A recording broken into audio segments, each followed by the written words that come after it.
Alright, so starting the class. Now when we say probability,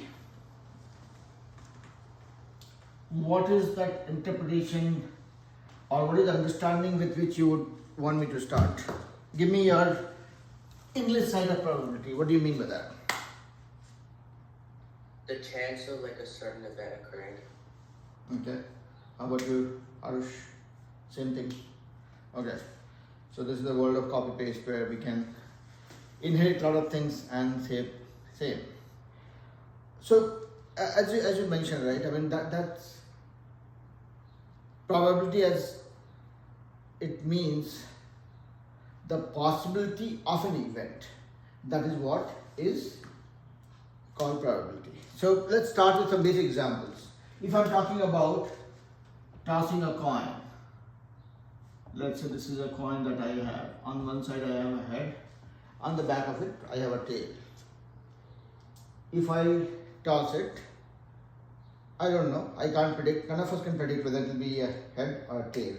The day people are able to do that accurately, the world will change upside down, correct? So whether on tossing the coin, whether you'll get a head or a tail, that is something that we cannot predict.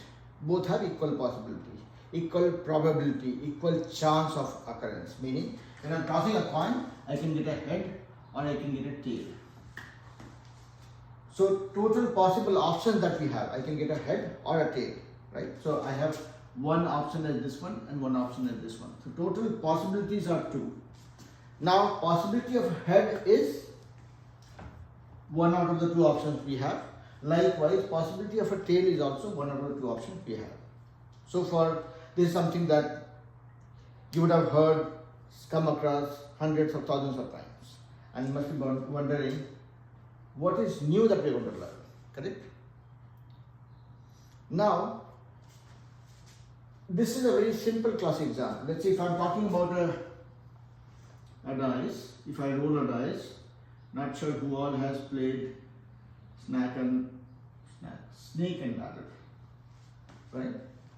Or some, I don't think you guys are qualified to go to casino at all so far, but yeah, wherever you roll a dice where you have 6 sides and the possibility of getting 1 up to 6, everything is equally likely. So here, if you're talking about rolling a dice, you're talking about 6 options. It could be anything from 1 to 6, right? So if somebody says, okay, what is the possibility of getting a 3? You will say, getting a 3 is only one possibility out of total 6 options I have, right? So possibility of getting a 3 is 1 out of 6. Likewise, any number that you pick up, everything will have the same possibility or probability, correct? So in basic, as per the basic definition of probability, probability of an event is number of occurrence of that event by total number of events, right? That is how you define the probability. So probability of getting a 1 is 1 out of total number of events is 6. Probability of getting a 4 is again 1 out of total number of events 6, right? If somebody says find out what is the probability of getting a number more than 2, what would that be in this case?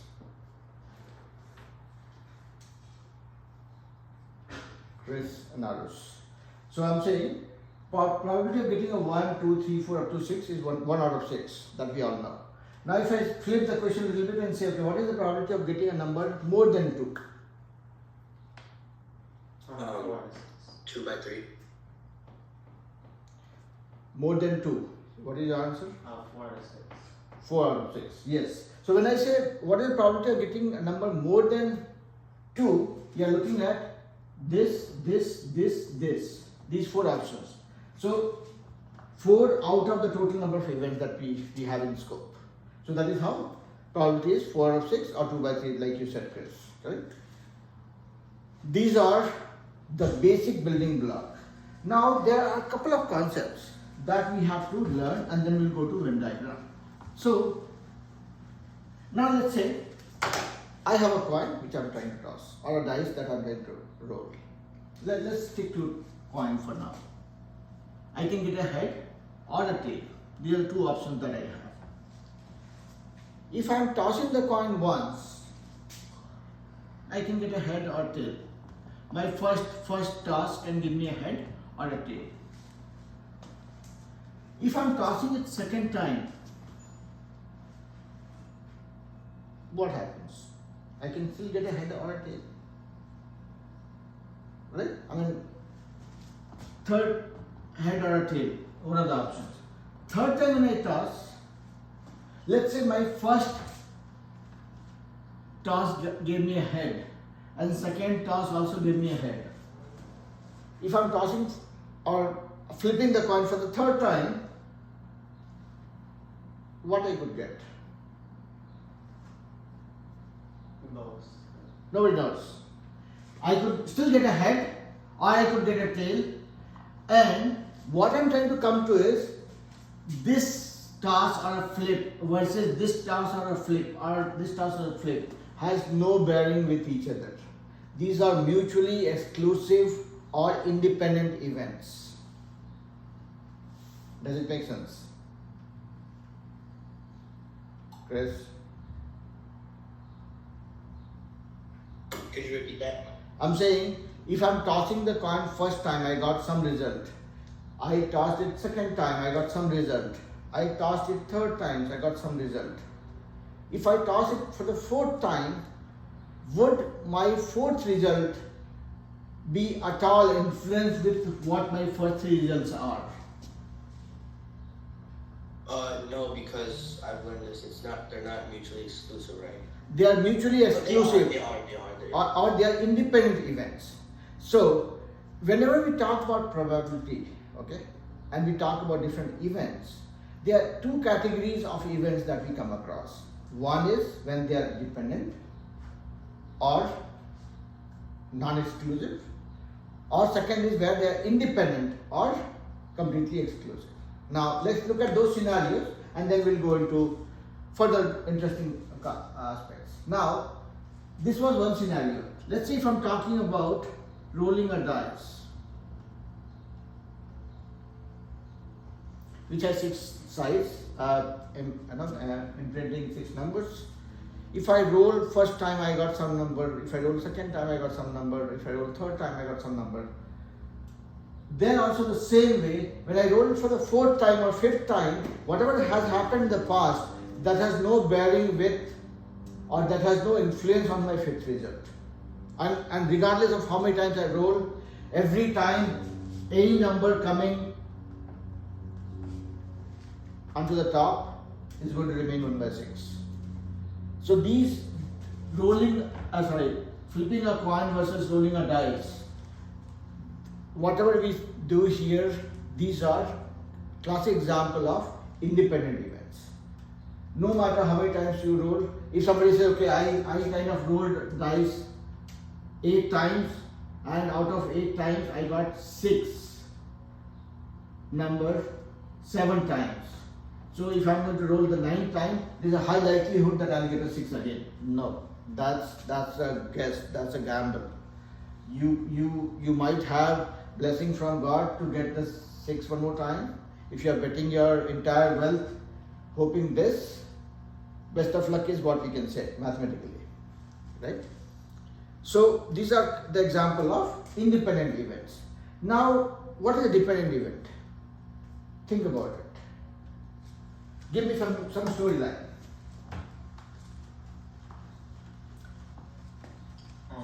For independent, Mm-hmm. so like playing cards, because Okay. usually you give a card, it goes down. Right. Playing card is a dependent event. So basically, if you have a pack of cards and you have four categories of cards, right? I mean, spade, heart, diamond, and Close. clubs.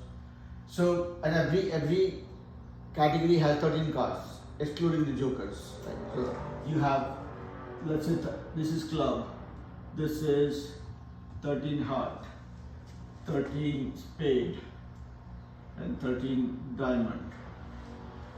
It starts from A, goes all the way till king.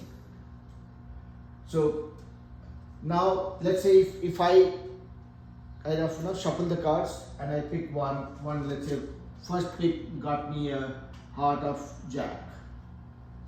Then my second pick will certainly not have this one. This one is done. It's used, right?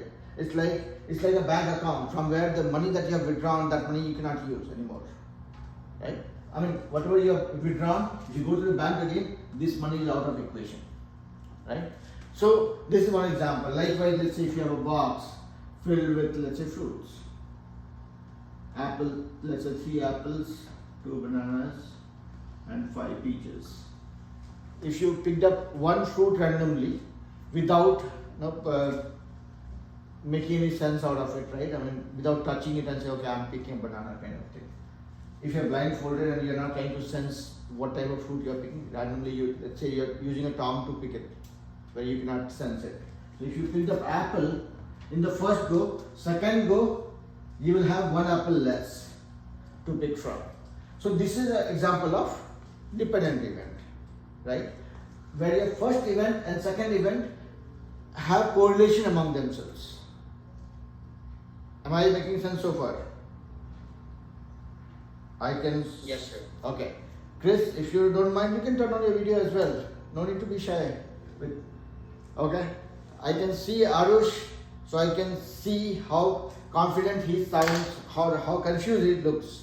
But I'm not able to see you, so I would not be able to make a judgment. I mean, I'm not here for judging any of you, but just to see if I'm making sense to you guys. Okay. So this is the basic building block. When we talk about probability, we talk about number of events that we are wanting to derive the probability for versus the total number of events. That's my basic calculation mechanism. And then we talked about what is dependent versus independent events in the context of probability. Now, let's look at something more interesting. And we'll start with the basic concept of Venn diagram. So tell me if any of you have come across Venn diagram before. You have come across Venn diagram. How about you, Chris? Yes, I have. Tell me a story then. So a Venn diagram is basically where you have 2 events in the terms of probability, and then the Venn diagram outlines how many people. Suppose you took a survey about if you like chocolate or white chocolate. Mm-hmm. So you'd generally make 2 circles that overlap. On one side you label milk chocolate, one you write white chocolate, and then in the middle it would be both. So then you would write the number of people who liked white chocolate in the left circle, suppose. The people who like white chocolate on the right, or milk chocolate on the left, white chocolate on the right, and then the amount who like both in the middle. So that kind of shows how many, it differentiates 2 different events, and then shows also the amount who combined liked it. Okay. I don't know if that was... Now, so you have given me a mathematical answer. Assuming your teacher knows about Venn diagram, my question was more with respect to asking you guys to explain the way that your teacher doesn't know what is a Venn diagram. So let's see what Arul says. Does it make a story or do I Just let me see. Again, whenever we pick up any concept to learn, we have to first convince ourselves why exactly we are trying to learn. How does it actually help? What is the purpose of what we are trying to learn? So that helps me build the foundation or building block of why we are learning that concept. So that's why I'm saying, okay, we learned about a little bit about probability. You guys have learned it before also. Now we are coming to Venn diagram. I'm just trying to make you guys give me a conceptual view of why do we need Venn diagram. Okay. So you could use it to see how things are related or not related. So you could, for example, you could see how 2 animals have similar features or different features. So each animal represents 2 different circles, and the circles overlap. So in one circle where there's no overlap, it'd be like animal A, and this animal would have special features that the other one doesn't have. Mm-hmm. And then for animal B, you'd have other features that the other one doesn't have. That would go there. But for features they share, like most animals share lungs, so if they share lungs, then that would go into the overlap part. And Mm-hmm. you can see how they're related or not related. Okay. Right. So let me reduce 40 years from my age and talk like a nine-year-old child. So if I have to understand as a child, why do I need Venn diagram? To me, it is, what I would be able to understand or appreciate better would be that why do I need Venn diagram? Venn diagram is nothing but a more intuitive representation of probability. That is my first thing. Like we talked about, we have been learning about data and statistics in the SAT class, right? So there we all learned about what is data, how do we deal with that data calculation now. When it came to data representation, that is where we learned about the graphs, charts and different stuffs, right? And we are still learning that. So likewise, a Venn diagram is nothing but it's a more intuitive representation of probability. Where it now let's go to a Venn diagram, like you guys explained. If I start with this rectangle that I see on the outside, this is what you would have seen, Chris, right? Like a Venn diagram. This sounds. This looks somewhat similar to what. Yeah, it does. It does. Yeah. So now let's read this diagram with my drawing skills. If you look at the rectangle outside, that is the total number of events. If you recall, what do we mean by probability of an event? It's number of concerned event by total number of events. Correct? Now you should relate this probability formula with this one. Okay? Here. So don't worry about the taking notes part. You have everything here. But yeah, let's focus on this one. So this total number of event is nothing but my outer quadrilateral. This is the total number of events. And this circle represents a certain event, which is again a subset of the total number of events. Let's say this is A number of events, okay? And this is B number of events. B as in a certain scenario that we are talking about. And then this portion that is common in A and B both, okay? This says that if I'm talking about probability of certain event, this is A and this is B, the probability of other type of event. This is something that is common between A and B both. Now let's look at a practical scenario. Let's say if I'm talking about, let's say A is the let's say this is the house. Okay, A represents the number of books. Okay, number of books that I have. Including all my kids. Okay, so which is adding up all the books that I have for both my kids. Okay, and B represents the things I have for entertainment. Okay, something which is more fun related stuff. So A is the book and B is for entertainment. And the overall rectangle that you see here, or the quadrilateral that you see here, represents the total number of stuff I have in my house.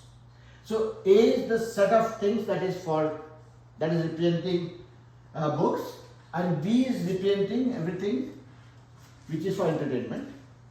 Now this thing that you see, the intersection, the common that you see here, meaning there are some books which is for entertainment also, right? Like the comic books or not some novels or whatever, which we at times read for entertainment, right? So if you now with that context, if you look at it, we are talking about the total number of stuff I have in my house. A represents the number of things I have relating to books, and B relating to all the stuff for entertainment. There are some books for entertainment. Some books, kids would read for entertainment, like comics or novels. Okay, so that is here. And so this is books for entertainment. Now, again, if you try reading this Venn diagram, if I have to say books and entertainment, I'm talking about the shaded area. If I'm talking about books that is not for entertainment, only the serious books, I'm talking about this portion, the red one. If I'm talking about everything for entertainment which is not books,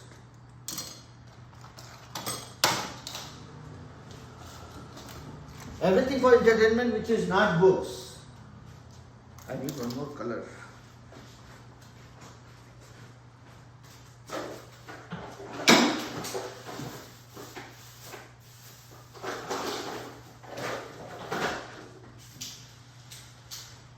Everything for entertainment which is not books, then I'm talking about this area. If I'm talking about everything which is neither books or entertainment, I'm talking about everything outside these two circles. If I'm talking about books or entertainment, now tell me, which one we are talking about? Books or entertainment?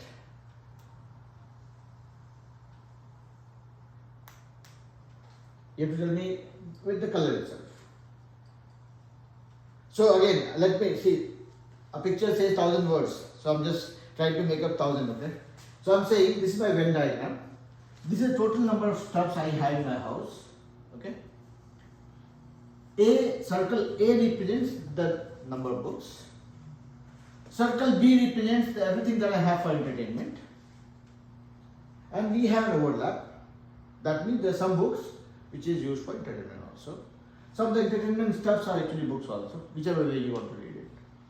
So I'm reading this diagram now. I'm saying, okay, if somebody says, find out, okay, let me put some numbers here. Let's say I have 100 things in my house. Okay. Out of which 30 are books. Okay. And 25 things are for entertainment. Okay. And there are 5 books. So this 30 is actually here. Okay. And this 25 is here, which represents the whole circle. And this section, I'm saying that there are 5 books for entertainment. Now, if I say, how many books I have? I have 30 books. How many books are there for only entertainment? 5 books. How many things which are for entertainment but are books also? So entertainment and books, again same 5. How many are entertainment stuff but not books? 25 minus 5. How many things are there for entertainment but not books? So total entertainment stuff is 25, which includes this 5 also. So all the entertainment stuff but not books, 25 minus this one, this portion taken out. I'm saying how many things I have which are either entertainment or book. 60.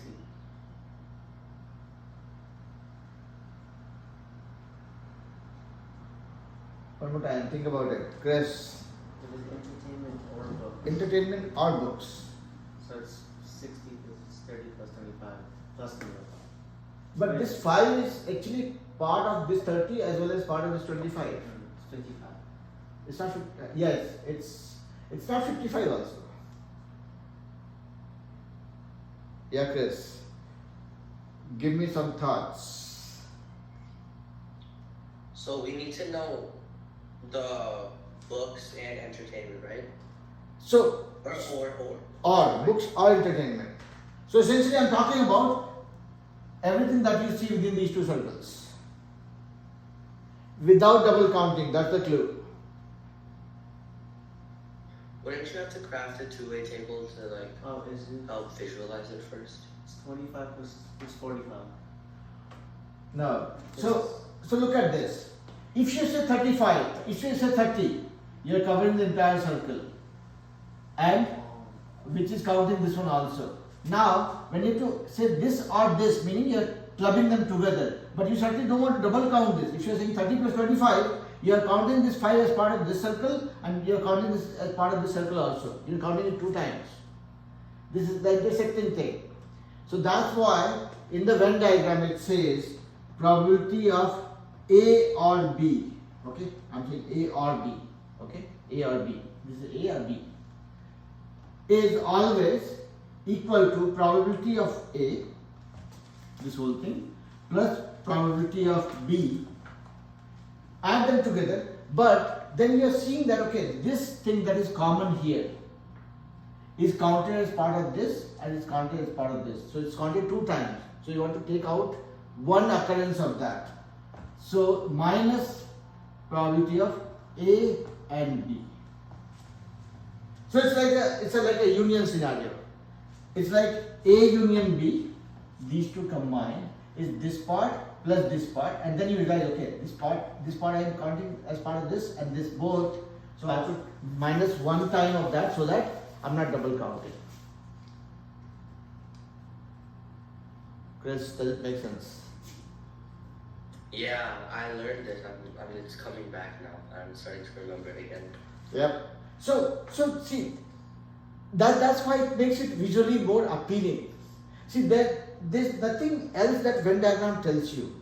But again, I'll be redundant by saying so. But a picture speaks 1,000 words. This picture is speaking the 1,000 words for us. Now look at the other scenario. Let's say I talk about other situation. This is my same house. I have books and I have entertainment stuff. This is A and this is B. This is 30, this is 25. Now in this case, what do you see? You see that these are mutually exclusive. They have no, all my things for entertainment are entertainment stuff. All my books are only for studies. No crisscrossing between them. No intersection, nothing common. I don't have any book for fun. Now, in this case, what will happen? Your intersection A and B. So this remains your generic formula. Say, okay, if you have to find out sum of 2 probabilities, you will say sum of the 2 probabilities, meaning this plus this, would be probability 1 plus probability 2 minus whatever is intersecting or whatever is the intersection. Probability of the intersection. If you don't have intersection, meaning if you're talking about mutually exclusive event or independent event,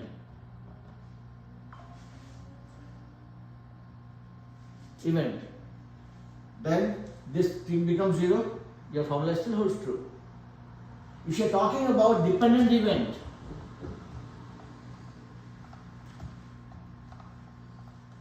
you have an intersection. You have to take that into account. You have to make sure that you're not double counting it. So this becomes your rule of thumb. And again, you don't have to memorize this formula as such.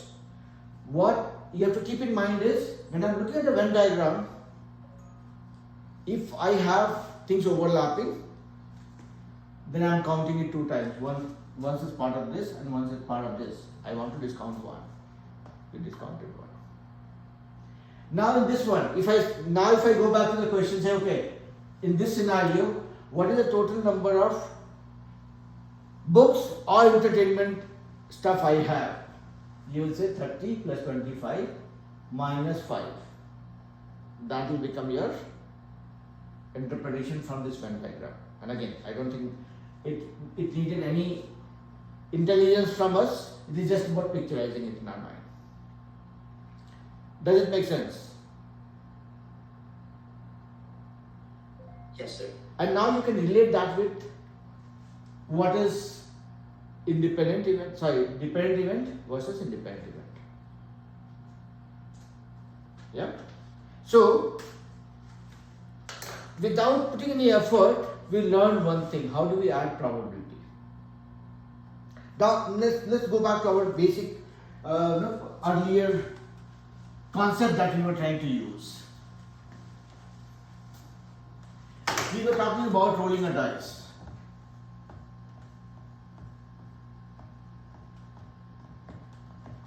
If somebody says, if I'm rolling a dice, what is the possibility of I'm getting 1 in the first attempt, 3 in the second attempt, and 6 in the third attempt? Now the first thing that will come to our mind is, okay, we're talking about what is the probability of getting 1 in the first attempt, 3 in the second attempt, and 6 in the third attempt. Okay. Or let's say if I rolled 3 dice together. Okay, let's look at it this way. If I roll 3 dice together, what is the probability of getting this, and this in the three dice? This is 1 by 6, this is 1 by 6, and this is 1 by 6. They have no bearing with each other. You will just add them together and say this is the probability. So basically we learned about how do we relate with the Venn diagram to understand how do we add probabilities in the case of independent event versus dependent event. Yeah?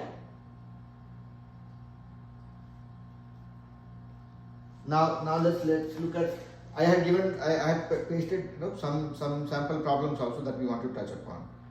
Otherwise, if I give my sample problems for you guys to look at, you will say, okay, these are some standard problems. Let's look at this question. Okay.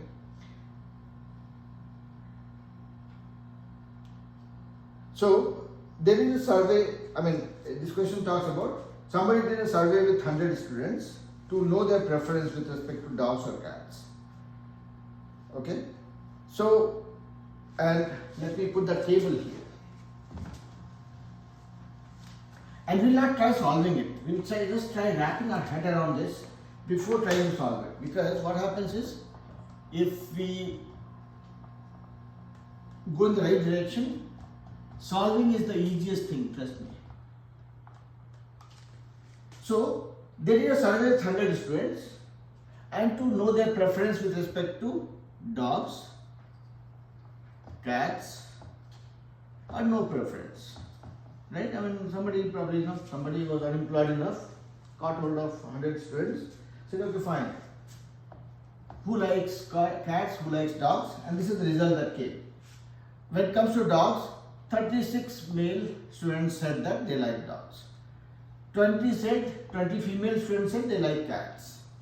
Similarly, when it comes to cats, 10 male students said they like cats, and 26 female students said that they like cats, and 2 male had no preference, 6 females had no preference. Adding them together got total 48 male students were surveyed and 52 female students were surveyed. This is just the data that we have. Right? Now, how you read it, I will leave it for you guys. This is a table of information which says 100 students were surveyed, 28 were male and 52 were female. 36 male like dogs, 20 females like dogs, 10 males like cats, and they said they like cats, and 26 females said they like cats. And 8 of the students, out of which 2 were male and 6 were female, who said they don't have any preference. So that's how you added up to 100. Up to this point, you okay, right? Now, find the probability that a randomly selected student prefers dogs. The question says, find the probability that a randomly selected student prefers dog. How will you approach this? Yeah. 56%. Hmm? 56%. Find the probability that a randomly selected student prefers dog. Okay? Were you a little too quick? Think about it. So you're randomly selecting. Okay, so Chris, you got the question right. This is a table of information we have. It says a randomly selected student prefers dog. So what would be our answer? What would be our approach? Answer thing is okay. We can work it out. So you said 56, and I made a statement saying, "Were you a little too quick?" And I'll probably reserve that because you might be accurate with what you said. So more than the answer, tell me what was the approach? Why did you come to that number? Yeah. Okay, so first, the amount of students you need to figure out like dogs. So male and female, so you add them, that's 56. Because 36 plus 20. And since it's out of 100 students, it's 56 out of 100, and that makes it a percent, 56%. Right. So, Chris, you got the question? You heard what Arush said? Yeah, and I also did get 56. Right. So here, when I have this question presented to us, what would be our approach? It says, randomly pick a student who likes dogs. So, we are essentially talking about the possibility of an event of getting a dog. Total number of possibility of getting a dog as a preference is this plus this, 56. Out of how many? Out of total 100. So any probability that you talk about is from a possibility of that particular event versus the total number of events. So this many students out of this many is dogs. If somebody says, okay, find the possibility of a randomly picked up student liking cat, then you will look at this. So this divided by same number. That will be your preference. So this was an easy one. And I probably made it look difficult to you guys. Let's look at the next one. And the whole intent is that when we look at the questions, how are we putting our thoughts around it, right? How do we... Okay, let's pick up the next one. The usher at a wedding asked each of the 80 guests whether they were a friend of the bride or of the groom. Here are the results. So somebody asked each of the 80 guests. So this is the diagram that we have here. Says you know the bride or you know the groom. Total guests were 80. Okay. Now here are the results. So this is 17.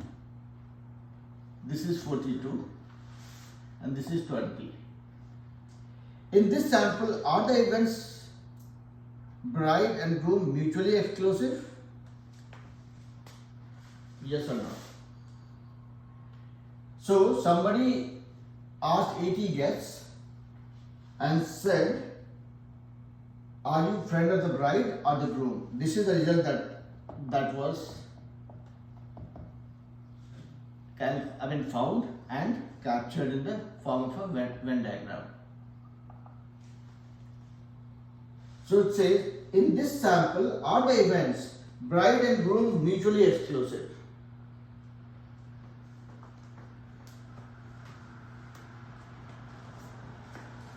What would be your answer?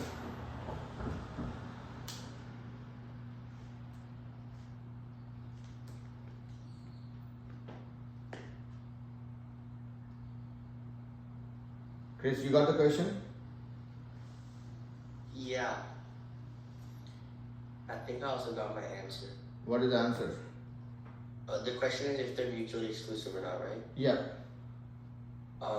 I'd say knowing the bride or the groom is not mutually exclusive. Yeah. See, it's as simple as this. If I have a Venn diagram, if I am talking about two events, if they are mutually exclusive, they will not be friends with each other. Unlike what we have here.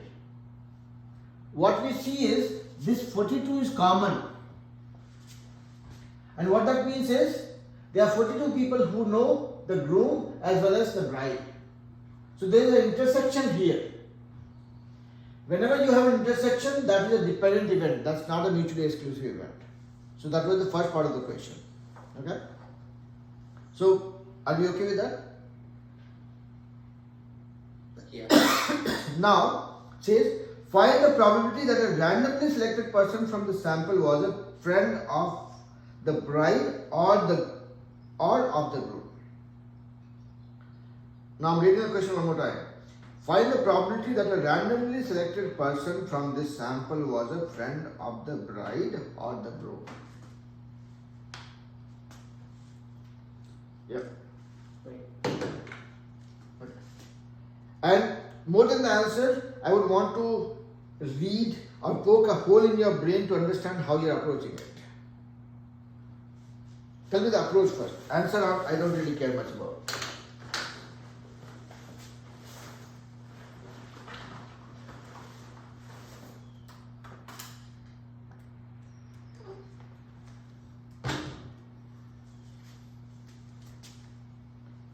And I'm reading the question one more time.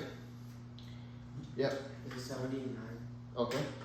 Find the probability that a randomly selected person from this sample was a friend of the bride or of the groom.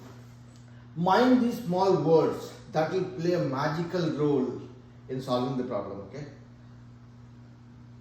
Find the probability that a randomly selected person from the sample was a friend of the bride or the groom. Yes. How many people are there total? It was 80? So it's 79 already. Yeah. Okay. Yeah, Chris, what is your answer? Is it 79? Maybe. I don't know. I'll read the question one more time. Okay. You guys are 10 times more intelligent than me. That is given. Only thing I would want you guys to be cautious about is just be more mindful of the word that you hear in the question, okay? Because people who are setting the question for you guys, they will make sure that they assume some of the possible scenarios where you make assumptions and go wrong, okay? And you'll think that you're right, but you might be making a very small mistake to miss those marks. I'm reading the question one more time. Find the probability that a randomly selected person from this sample was a friend of the bride or of the groom. Find the probability. So 79 would not be a probability. It will be. Now let's look at this question one more time. The information that we had was, and that gives me an opportunity to bore you guys one more time.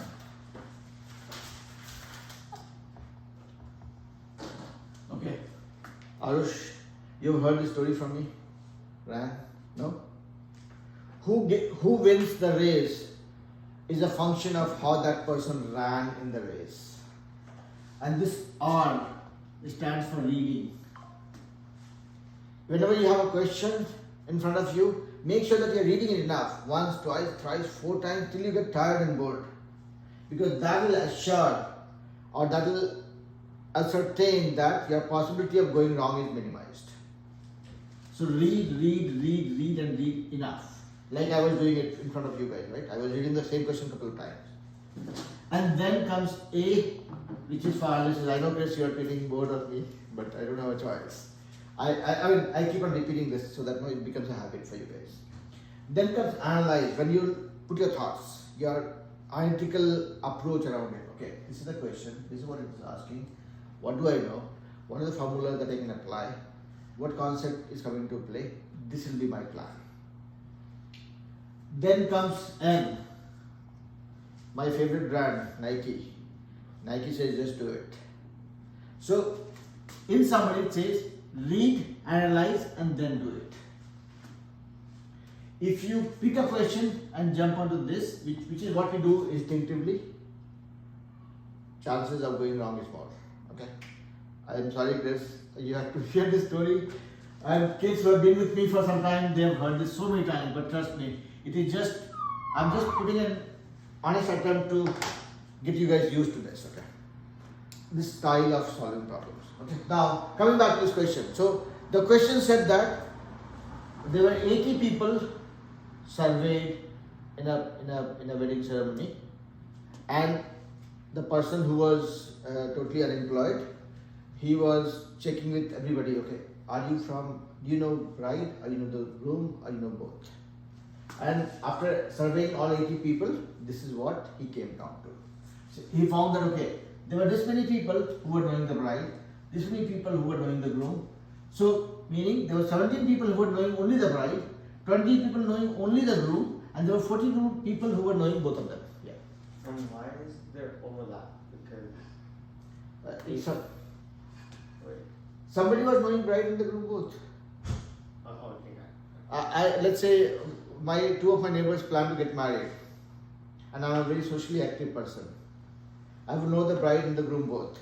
Wherein some of the people who are living little too far, they also came for the marriage. They were invited by the bride, some were invited by the groom. So again, I know not a good story, but that's a possibility, right? So this is common, meaning there are this is a reading from the data so far. We are not trying to solve it yet. So from this we found that okay, 17 people knew only the bride, 42 people knew bride and groom both, 20 people knew only the groom. So if I have to figure out what is the total number of people who knew only the bride, 42 plus 17, 59. How many people knew groom? 42 plus 20, 62. Now the question here is, what is the possibility of people knowing bride or the groom? And that is where Venn diagram comes handy for us. Bride or groom, if you remember, we're talking about this circle plus this circle together without double counting this 42. Meaning bride, probability of getting a bride or a groom. So probability of getting a bride or groom. Let me say or groom. So that is equal to probability of knowing the bride, probability of knowing the groom minus probability of bride and groom. Now probability of knowing the bride, this is what? 17 plus 42, 59 divided by 80 plus knowing the groom is 62 divided by 80 minus what is the common thing? 42 divided by 80, and then that will give you the probability. So only word of caution here is see your total number of events will remain the same. So you can do this calculation. Look at this diagram: 17 plus 42 plus 20. You will add them together and divide by total number of events, total number of people who were surveyed. That will be a probability. Or you can use this formula any which way that works for you. Did I make sense to everybody, including myself? Chris? Yeah?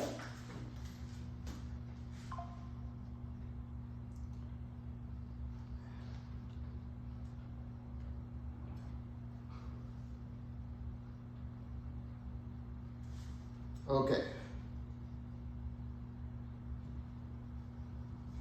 So, are we clear? Chris, Arush, both clear? Yes, sir. Okay. So, summary of what we have learned so far. If we collate all this information, any probability related problem that we try solving or that we come across, first thing that we have to get in our mind is, am I talking about mutually exclusive events? Am I talking about dependent events? That's the first thing that we should kind of be very clear about. This picture says everything. We're not talking about mutually exclusive event because we have something in common. Yeah? That is one thing. Second thing is which ran away from the boat. But yeah, you have to always look at what exactly is the ask? Are we, if let's say if somebody flips the question and says, okay, what is the probability of somebody knowing bride and the groom both? What would be the answer? Here the question was, what is the probability that any person randomly picked up knows either bride or the groom? Now I'm saying, what is the probability that a person randomly picked up knows bride and the groom? What will be the answer? The answer should come in 2 seconds. How? How much it will be? It's 42. 42 out of 80. Whenever we talk about probability, it has to be always something out of something. Now there's one more thing. Now let's look at one more concept. That's something that you will not like me for. Anything, any probability that we talk about, what is the maximum value of probability we can get? Can I have something with probability 3?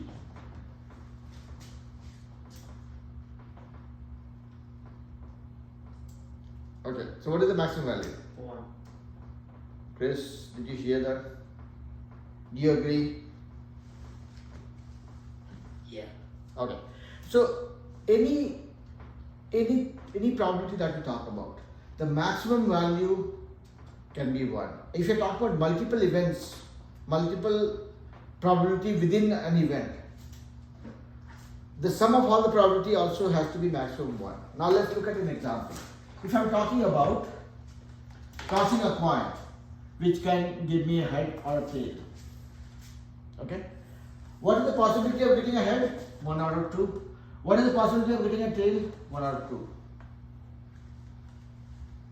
And there is no third possibility when I'm tossing a coin. Yep. Sum of these two probability will give me a 1 only. The sum of all the probability of an event is always 1. Now, if I'm talking about rolling a dice, same thing. 1 to 6. What is the possibility of getting a 1? It is 1 out of 6. What is the probability of getting a 2? It's also 1 out of 6.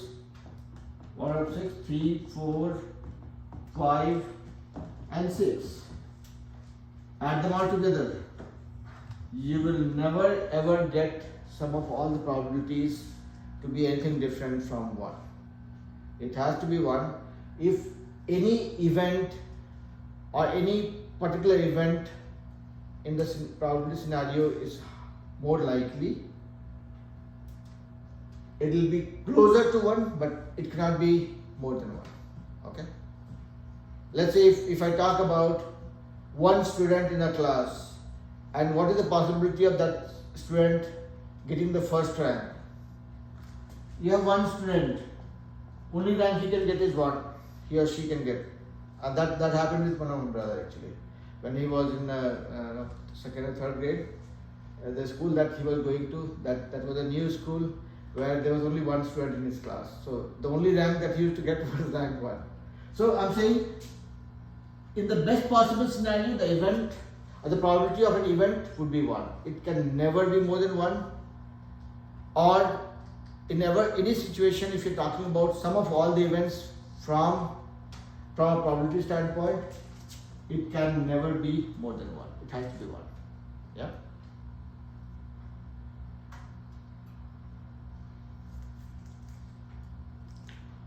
So this is where we will stop.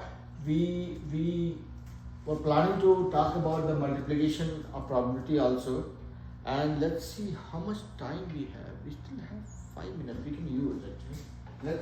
Let's look at one situation so that we have something as a jump start for the next class. Now let's look at this. If I have a coin to toss, okay, I tossed it 2 times.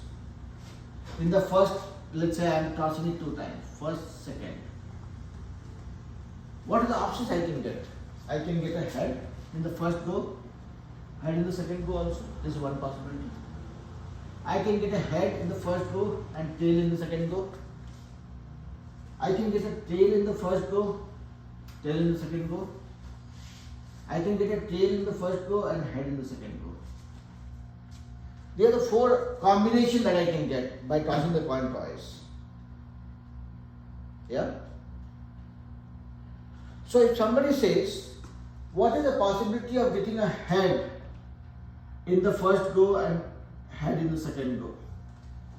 What is the possibility that we're talking about? Or what is the probability? Yeah? Multiply. Right. So before we multiply, I will probably go with an even more simplistic approach. This was a simpler problem. So when I talk about a head in the first go and head in the second go, out of the 4 options, these are the only 4 options I will get. Right? This is my first option. This is the only option I have. This is 1 out of the 4 possibilities. So this is the scenario.